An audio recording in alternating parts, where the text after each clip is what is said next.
We have about 18 months now. We got to win these races in November 2012. That is by far the best way to do this. Now we should make sure our voices are being heard. We should write letters to the editor. We should go march into the offices of our members in the legislatures and tell them how we feel about this. But at the end of the day, elections matter. And we are dedicated at Emily's List to find as many women as we can to run for these seats up and down the ticket from state legislatures to Congress, because we have to change this. We do. Great. Here's a question that has been posed from Fred and seconded by a few folks in the chat room, which is, how can we help Christie Vilsack in the Iowa 5th District? Even with redistricting, he notes, it's a conservative district. Grassroots campaigns have had a hard time against Steve King in the past, but Christie Vilsack is one of those women who is taking it upon herself to run and make a difference. So how can we help her the most? Well, she's really impressive, first and foremost, so I put my money on her. But tell them what the strategy is for her race. I mean, she is, for those who don't know her, she is a force to be reckoned with in the state of Iowa, and has taken this on, which is just fantastic. You know, the first thing she's got to do is put her campaign together, which she is doing. The second thing she needs is she's going to need resources. She's going to need early money and support from women and men across the country, in Iowa and just coast to coast. But the reality is she's got a good story to tell. She understands the people of Iowa. She has been there a good long time. She understands what the issues are that are facing those families. And she knows how to talk to the voters of Iowa. And once folks meet her and get to know her, and they already know her, but once they really, really know what she's going to do in Congress, which is going to stop these anti-women, anti-family pieces of legislation, I got to tell you, I'm looking forward to the day that she comes to Washington as a Congresswoman. That's great, and you can learn more about her at our website, emilyslist.org. Here's a question from Lisa S. for the Senator. The GOP attack on Medicare will adversely affect the elderly, and especially elderly women. What are women in office doing about that? Well, in the Senate, we've drawn a line in the sand. That proposal is dead on arrival. It will not pass the line that we've drawn in the sand. It will not become law. It will not see the light of day. It is a terrible idea. I mean, privatizing Medicare is a very bad idea. Creating a voucher program is also a bad idea for Medicaid. And when you say, oh, here's your voucher for $800, good luck with that cancer treatment. I mean, how absurd of a scenario are you creating? So the reality is it's a terrible idea, and we will be determined in the Senate that it will not pass our front door. And Senator, you must be hearing a lot from your constituents on this. I mean, is there a concern, a growing concern? Are they getting louder? Yes. Well, first of all, seniors vote. Our seniors in New York, our seniors across America, they are paying attention. And they are great voters because they understand their issues, they fight for their issues, and they are heard at the voting box. And I know that my generation could learn a lot from my mother's generation and my grandmother's generation about how to access power and use power. So I hope that that all of America understands what's actually being offered by this Republican Congress. These are very divisive policies that will undermine the basic safety nets we as Americans want in place to protect our seniors, to protect our families who are most at risk. Thank you, because it's such an incredibly important issue. And as we have these conversations more and more through Emily's List Live, what we're asking is to take this information and tell your grandmothers and grandfathers if they don't know, because this is such an incredibly important issue that's facing Americans across the country. And it's for us to be the voice of these issues. We have to take it upon ourselves because it's the only way we're going to win.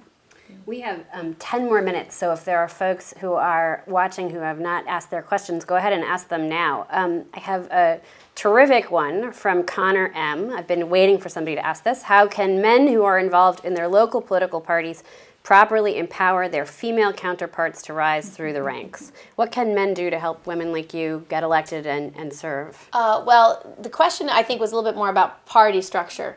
You know, oftentimes in various states, the men are the county chairman, the the women are often not. And when the women are county chairman, it tends to be in the less populous, less powerful counties, which is typical. So if that male really wants to help, I would make that fabulous woman your vice chair and groom her to be the next chairman of your county and of your committee. Because women in leadership matter. When women are in leadership, they tend to look at their decision making differently. They are extremely good at consensus building. They are good at involving others. They do different kinds of outreach. So I would empower every woman who wants to be in leadership in your political party, in your state, and in your district, and in your county. That is so great, and it just reminds me of the new appointment of Debbie Wasserman Schultz as our chairwoman of the Democratic National Committee. Brilliant idea, exactly the right person who should be taking on the DNC at this juncture. The other piece of it for men and women is getting involved and empowering each other. But having women in leadership positions and having more women in leadership positions. And I'm just going to interrupt this with one thought. For those who haven't really thought about it, Congress, all of Congress is only 17% women. I mean, only 17%. So we have got a long ways to go, and we have to really help our women that are in office or are involved in party structures or in local organizations to take on leadership roles, to continue moving through. There was an earlier question about the women's movement and where we are in the women's movement. I mean, part of this right now is helping each other succeed, because we have gotten through some of these doors. We're there, but now we've got to kind of grab each other's arms and really get more in there, because we just don't have enough. And shouldn't there be tables where it's half women and half men? I think Certainly. so. Here is a question for the senator about an issue that I know a lot of folks are passionate about. What are you going to do to spearhead and force the issue of inequality of income between men and women? Well, it's a huge issue, and unfortunately, it's a very grave disservice to American families. For every dollar a man earns, a woman earns about 78 cents. If you're a woman of color, if you're a Latina, it's 53 cents. If you're an African American woman, it's 62 cents. That is hugely problematic, because the reality is that when women do not earn their fair share, it fundamentally affects their children. And it's more likely than not, in a single-parent household, it's a woman. And when we have women, single-parent households, they tend to be in poverty more often. So the reality is we are doing a disservice to our future, to our nation's children, by not paying women a fair share. And a lot of families have two working parents. And so for every family, it would make a big difference. And the statistics is something close to, in a woman's lifetime, she earns $250,000 less than she should otherwise. Imagine what every family in America could do with $250,000. So I hope that we can actually, I'm writing legislation with my colleagues. Senator Mikulski has dropped the bill. I'm a original co-sponsor. And this bill will be the vehicle by which we will fight for equal pay in this country. Now, the first bill the president signed as our president has been the Lilly Ledbetter Fair Pay Act, which basically allows women to have access to information and be able to sue if they are not paid fairly. Now, the next level is to have much more transparency. So you could actually ask a colleague and say, how much are you earning? Get access to that information, and then so you can be empowered to ask for a higher salary, to negotiate for a higher salary, but demanding much more transparency throughout the hiring system so that people can get access to information is going to help a lot. So this bill is our vehicle, and Senator Mikulski has been a champion on this for her whole lifetime. We have 5 minutes left, and I have, I think, 3 questions that I have from folks. Here's a follow-up for you, Senator, from Robin Marty. Robin, we love you. Are there any pushes in Congress to bring attention to other women and family issues like paid sick and family leave, maternity leave, bringing back childcare subsidies? Robin makes the excellent point that for many women, childcare costs more than their mortgage. It's ridiculous. The average child care in this country for an infant today is about $10,000 a year. So what I have a bill to do is double the child care tax credit, so each family could take a $6,000 tax credit to pay for childcare expenses. I also have a number of other bills that make it easier for employers to offer childcare, incentives to offer on-site childcare, incentives to go out and find a childcare center to then offer to your employees, tax breaks, tax incentives to accomplish this. So that legislative agenda I think is so important and is part of the jobs agenda, because when women know their children are looked after, that not only can they get a job, but they're happier and more productive in their jobs. So this is a win-win for America if we can get our women working and knowing that their children have access to a good daycare program where they're getting access to that early childhood education. Oh, that's fantastic. And this, again, it's not just about women, but it's women and families and men. This is about our society, and this is exactly the battle we need to be having for the good of our country.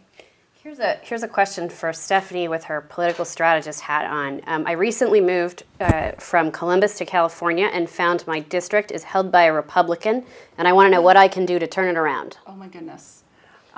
Well, very shortly, all those lines in California are going to look very different. So the first thing we're going to do is figure out which district, so send us a note, and we'll tell you exactly how to get involved.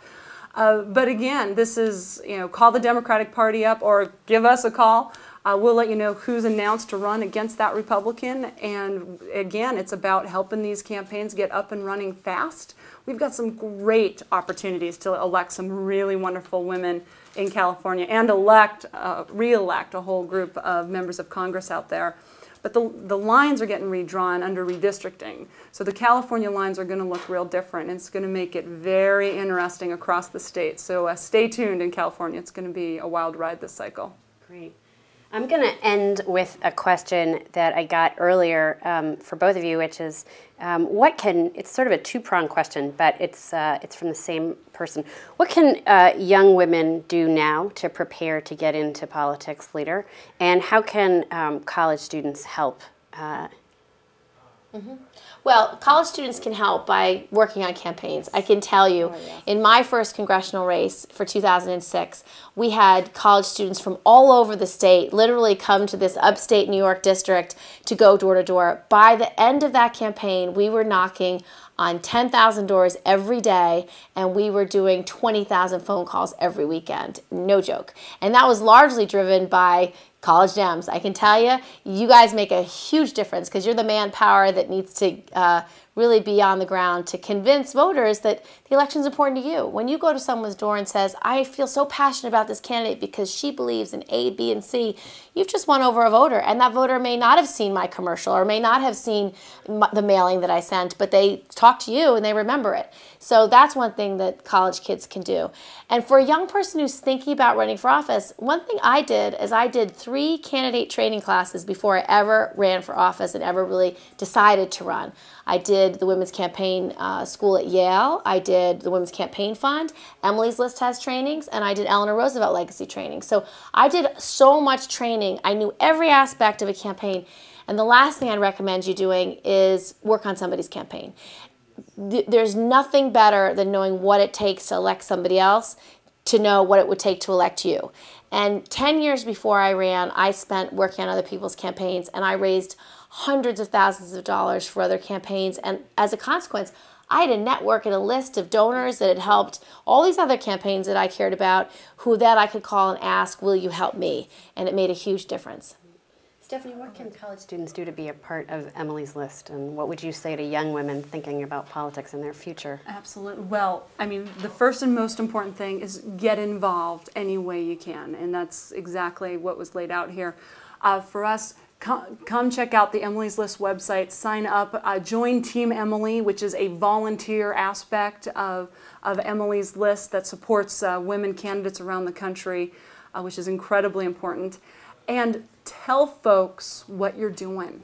It is amazing how little your friends will know about what's going on outside of the college dorm room because there's so much going on in college. So be our voice. Be part of Emily's List and share with them why it matters to you, because it will move people to action, and that is incredibly important. Volunteer for campaign this cycle if you can, or try to get on one. There are plenty going on from, we all need to ensure that President Obama is reelected. We need to ensure Senator Gillibrand is reelected. We have got races all over the country. And reach out to Emily's List. We'll let you know what races are going on in your neck of the woods, and we can get this done, but we can only do it if you get involved today. Great. Thank you all so much, and thank you to Senator Gillibrand for joining us on Emily's List Live's inaugural chat. You can keep up with Senator Gillibrand on her webpage, and you can keep up with Emily's List at our website, and we look forward to talking with you all again soon. Thank you. Great, thank you. And thank you, Senator. Thank you. This was great. Real pleasure.